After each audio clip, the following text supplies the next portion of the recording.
Quite simply, power corrupts, and a great deal of power corrupts greatly.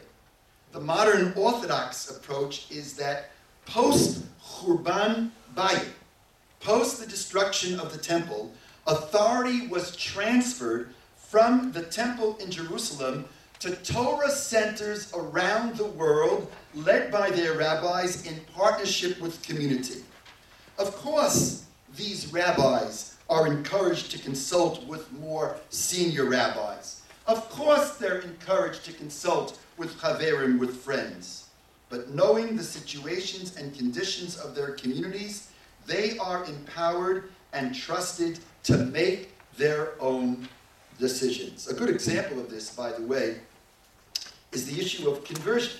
There has been a move now, even in America, in the Orthodox community, to have Gerut centralized. That is to say that only a few centralized Batei Dinim courts can carry out a conversion. Your rabbi profoundly disagrees. I think that Gerut should be left in the Orthodox community to Orthodox rabbis who are serving in their communities, who know the situation, who know the conditions, who know the halacha, and it's up to them to oversee the conversions and to convene the Bet Din and to see that the conversion is done. If we will continue on this centralization path, my prediction is that soon, not only will there be a select few rabbis who will be doing conversion, there will be only a select few rabbis who will be allowed to do other life cycle events, like marriages themselves. I want to read to you from this book called Community Covenant and Commitment. These are letters and interviews with Rabbi Soloveitchik, and it's fast reading, it's not his philosophical writings, it's the Rav speaking off the cuff, and he speaks with such beauty. I want to read to you just a piece of an interview that gives you his sense of what it is to be a rabbi. And he wasn't just a rabbi, he was the Rav. He was the rabbi's rabbi. I want to read you just a snip so you'll see why I consider him to be Mori v'Rabbi. This is an interview he gave in 1960 after he turned down the chief rabbinate of Israel. He was offered the chief rabbinate. And in the process, he spoke about what his definition of a rabbi is, and I'm going to just read to you a small excerpt. I hope you'll enjoy it.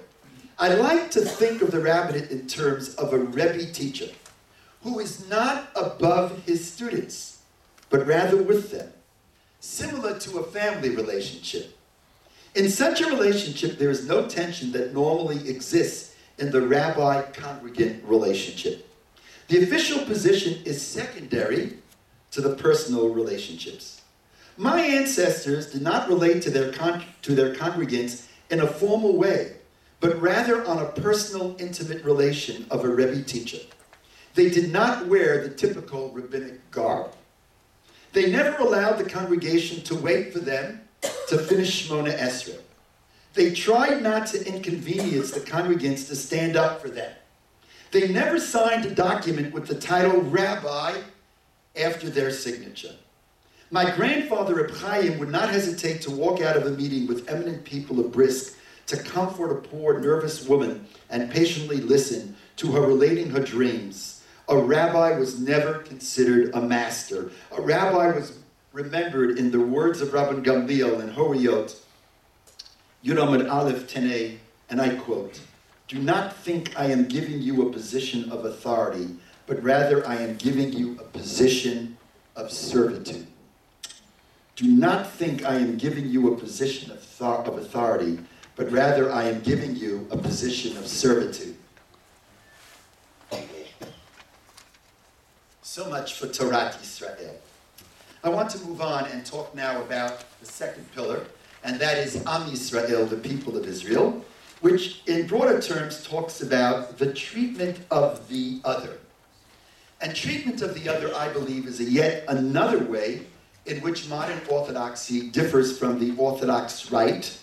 By other, I want to broaden it out, even though I categorize this as Am Yisrael, and I want to talk about relationship not only to the less observant community, to the non-Orthodox community, but I want to talk first about relationship to those who are not Jewish. For the Orthodox Rite, chosenness, being part of the chosen people, means that the soul of the Jew is on a higher level than a non-Jew. That the soul of a Jew is intrinsically holier. For modern Orthodoxy, chosenness is not a statement of Jewish soul superiority. Rather, it defines the mission of the Jew of being of a higher, certainly of a very unique, indispensable purpose. In the words of the Seferno, a 16th century commentary from Italy, he writes on the sentence when God chooses Am Yisrael, Vatem tiyu li mamlechet kohanim, and you shall be for me a kingdom of priests, he says, Ki tihiyu mamlechet kohanim lahavinu larot l'chol amina enoshi l'kro kulam b'shem Hashem. For you have a responsibility to be a kingdom of priests. And the role of a priest is to be a teacher. One of the missions of the Jewish people is to be teachers, to understand and to teach the entire human race that all shall call upon the name of a God. And everyone knows that who's the class teacher? The class teacher is the teacher who knows how to listen, who knows how to listen to others. We're not the only ones who have made contributions to the larger world. There are so many in the larger world who are not Jewish, who have made enormous contributions to the Jewish people and, in fact, to the larger world. Therein lies a very important difference. That chosenness doesn't mean innate soul superiority. Chosenness in modern Orthodoxy has to do with ideology. It has to do with a sense of purpose of what Torah is all about. In addition, for the Orthodox Rite, Darkei Shalom, those two words are very important. The law which underscores our responsibility to the Jewish community is a minimalist concept.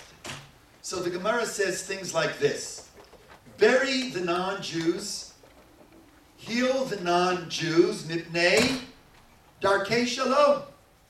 Because if we won't bury them, they will not bury us. If we will not heal them, they will not heal us. Darkei shalom. That understanding of Darkei Shalom is what I call a minimalist understanding of Darkei Shalom. I understand it differently. I think my colleagues in our communities, I pray, understand it differently. Modern Orthodoxy understands Darkei Shalom as a maximalist idea. Shalom is not lowercase. Shalom is uppercase. Shalom is one of the names of God. So when the Talmud says, bury and heal those who may not be Jewish, do it because this is the way of God. Do it not because we have something in it for ourselves. Do it because it is the right thing to do. Do it because it is a maximalist idea, as shalom is one of God's name. Be kind to the non-Jew, as this is the way of God. This is Darkei Shalom.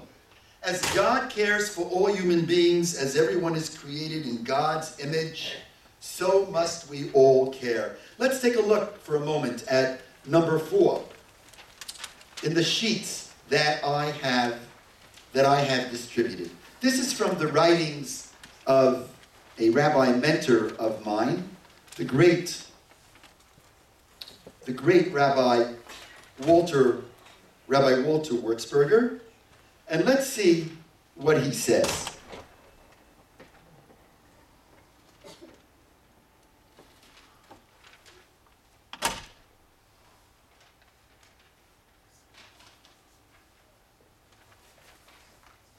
Thanks. Thank you very much.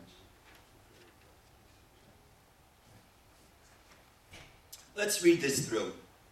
Maybe someone can help me out in reading number 4 so my voice doesn't completely go. Please, read it out loud. What's your first name? Lainey. Lainey, please. Maimonides. Maimonides makes it abundantly clear that concern for the welfare of a non-Jew transcends consideration of enlightened self-interest and reflects the religious mandate to imitate the ethical attitudes of God. It is for this reason that when Maimonides discusses the obligation to give alms to non-Jews, he cites the verse, God is good to everyone and his mercy encompasses all his creatures.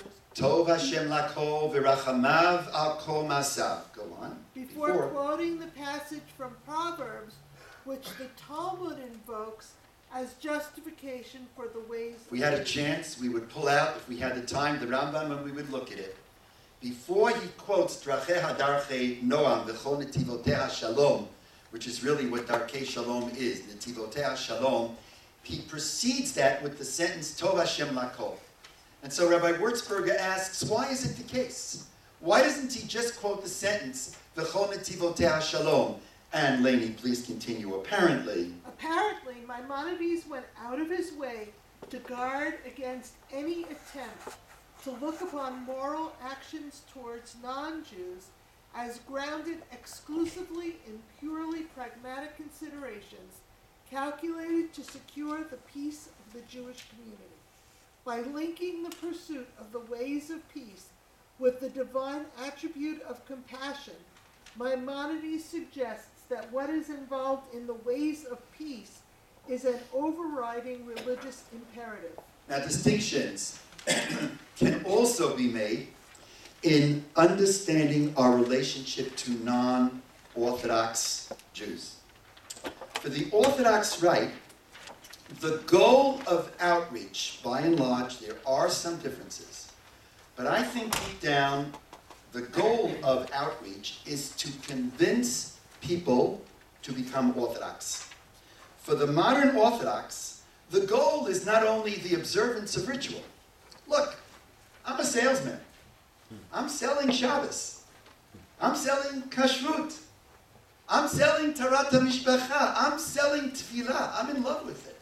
I want to share it. I have an honest bias. I love this stuff. And that certainly is on my agenda. But, as I've pointed out, that's not my only goal.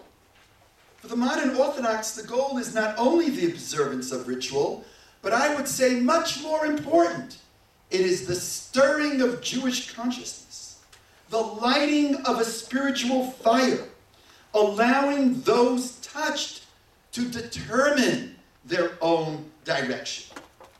Moreover, outreach in modern Orthodoxy is based on the principle that those reaching out have much to learn from those being reached.